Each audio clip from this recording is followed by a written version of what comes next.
My life my rules, who are you to teach us कि हमें क्या करना चाहिए क्या नहीं, कि नजर तेरी खराब है तो पर्दा मैं क्यों रखूं, मैं अपनी शरीर क्यों ढकूं। कई सारे स्थान ऐसे भी है जहाँ पे लड़कियां पूरे कपड़े पहनती है फिर भी उनके साथ खराब इंसिडेंट। छोटी छोटी बच्चियों के साथ भी ये खराब इंसिडेंट हुआ है, उन्होंने कौन से खराब कपड़े पहने थे।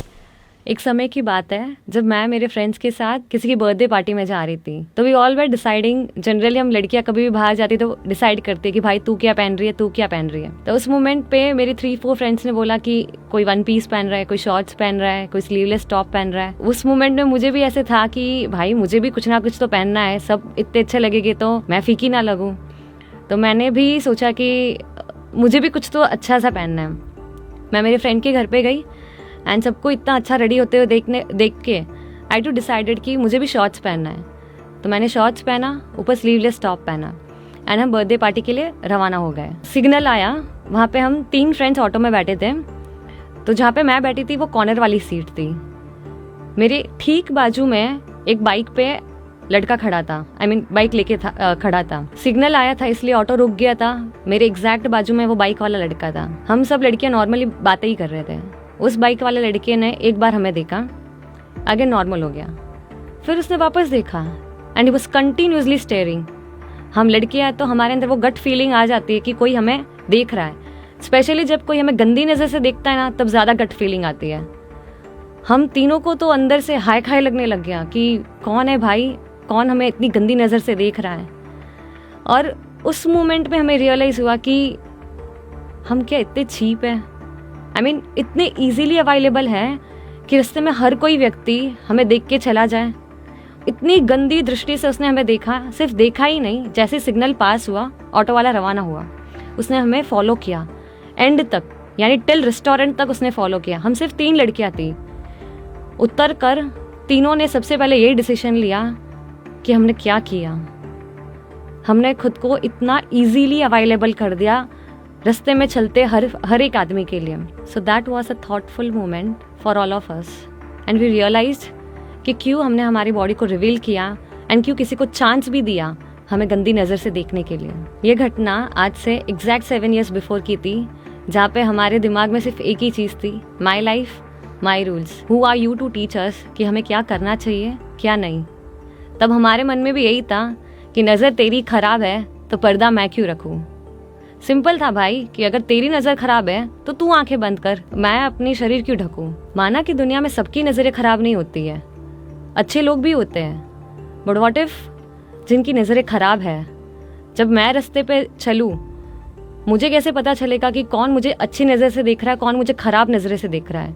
एंड जो मुझे खराब नजर से देख रहा है उनको मैं क्यों मौका दूं। मैं थोड़ी केवल ज्ञानी हूँ कि कौन सही है एंड कौन गलत है। इस चीज को हम एक एग्जाम्पल के साथ समझते हैं कि there are countries like India, Nepal, Canada and US जो एक फ्रेंडली बॉर्डर शेयर करते हैं। उनकी बॉर्डर्स पर लगभग करके आर्मी नहीं है।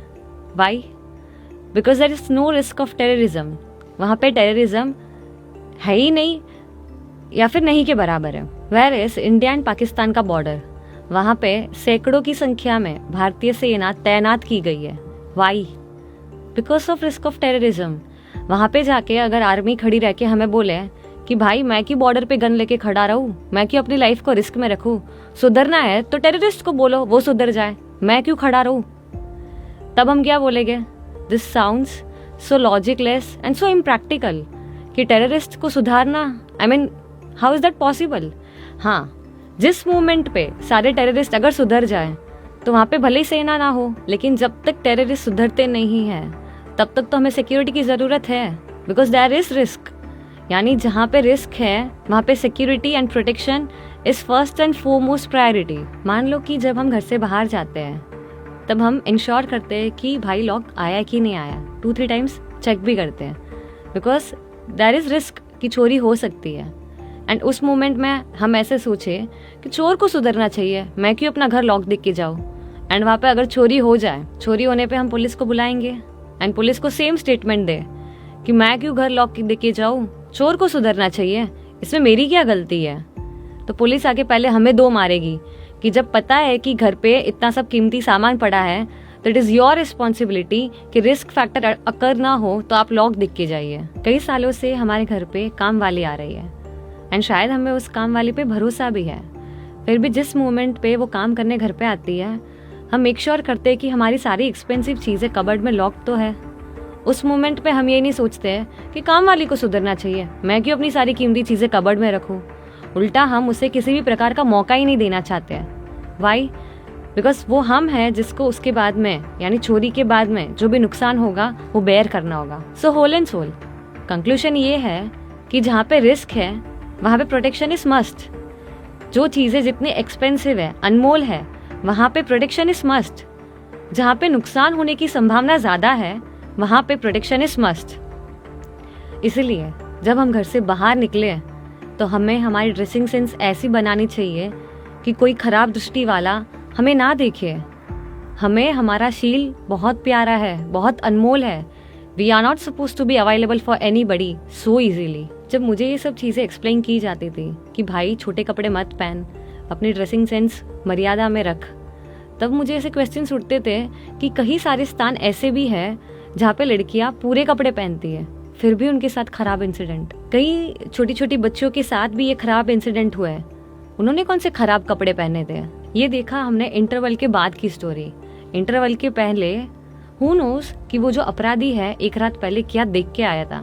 मेजॉरिटी ऑफ केसेस में जब इन्वेस्टिगेशन होती है तब पता चलता है कि जो भी खराब काम हो रहा है उसके पीछे जो भी अपराधी है वो अपराधी अडल्ट कंटेंट के एडिक्ट होते हैं। Vulgarity increases risk for all the innocent girls. हमने सिर्फ एप्लीकेशन देखा है, not the origin point. Vulgarity is one among the origin point for all such cases. इतिहास में जाए तो जब रावण के द्वारा माँ सीता का अपहरण हुआ तब रावण ने सीता को बोला कि आप मुझे सरेंडर हो जाओ, मेरे पास सोने की लंका है एंड मैं आपको अपनी मुख्य रानी बनाऊंगा। इतना सब होने के बावजूद भी माँ सीता सरेंडर नहीं हुई।